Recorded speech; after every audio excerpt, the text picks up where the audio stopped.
আসসালামু আলাইকুম। তোমরা সবাই কেমন আছো? এই তো আমি আল্লাহর রহমতে ভালো আছি। আমি আজকে রান্না করব চিংড়ি মাছ দিয়ে লতি। সো তাই আপনাদের সাথে শেয়ার করতেছি যে আমি কিভাবে রান্না করি। এই তো আমি 250 গ্রাম পরিমাণে লতি সুন্দর করে কেটে ধুয়ে রাখছি, পেঁয়াজ কেটে নিয়েছি। আর এখানে হচ্ছে চিংড়ি মাছ সুন্দর করে কেটে ধুয়ে রেখে দিচ্ছি আর কি। এরপরে কড়াই গরম দিয়েছিলাম, চুলার মধ্যে তেল দিয়ে দিলাম পরিমাণ মতো। এরপরে পেঁয়াজটা একটু হালকা হালকা ভেজে নিতে হবে। নেওয়ার পরে চিংড়ি মাছ দিয়ে দেব। যে চিংড়ি মাছ দিয়ে দিছি, স্কিপ হয়ে গেছে দেওয়ার সময়।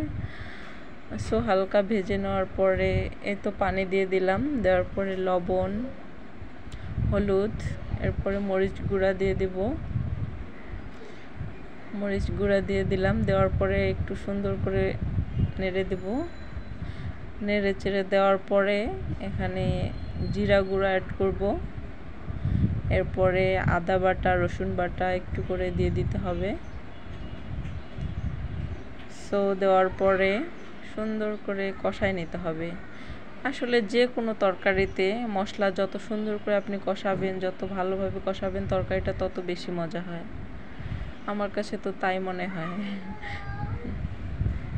এই তো সুন্দর করে মশলা কষানোর পরে লতিটা দিয়ে দিলাম। লতিটা দেওয়ার পরে লতিটা একটু ভালো করে কষাই নিতে হবে। সো আমরা কম বেশি লতি সবাই কিন্তু পছন্দ করি, আমার অনেক পছন্দ। বাট এই যে কাটতে এত সময় লাগে, আমার এখানে 250 গ্রাম পরিমাণে লতি কাটতে অনেক সময় লাগছে।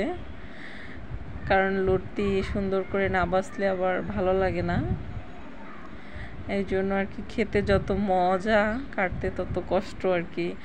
আসলে আমি একটু লতি কম রান্না করি, কারণ এই যে কাটার আলসেমিতে আর কি। সো এই যে আমি ঢাকনা দিয়ে দিছিলাম। দেওয়ার পরে কোনো পানি দেয়নি, কিন্তু দেখেন লতির গা থেকে হালকা পানি বের হয়ে গেছে। এই পানির মধ্যে অর্ধেক সেদ্ধ অলরেডি হয়ে গেছে। এখন বাকিটা এই যে হালকা একটু পানি বের হয়েছে, এর মধ্যে সেদ্ধ হয়ে যাবে আর কি। আমি কোনো পানি অ্যাড করব না। আর একটু ঢাকনা দিয়ে ঢেকে দেব বাকিটা সেদ্ধ হওয়ার জন্য। আর এদিকে আমি এই চুলায় চিংড়ি দিয়ে আবার লাউ বসাই দিছি। লাউ দিয়ে মসুর ডাল দিয়ে চিংড়ি দিয়ে বসাই দিছি। এই তো দেখেন আমার লতি একদম কমপ্লিট রান্না, একদম ভাজা ভাজা। আমি এইভাবে লতি পছন্দ করি। দেখেন একদম ভাঙে নাই, একদম ভাজা ভাজা, খেতেও অনেক মজা এভাবে। ঠিক আছে, আপনারা ট্রাই করতে পারেন। আর ঝোল করলে একটু বড় মাছ লাগে, বড় মাছ ছাড়া ঝোল মজা হয় না। যে লাউ এদিকে রান্না হচ্ছে। সো এই দেখেন আমি আমার লাস্ট কেমন রান্না হয়েছে।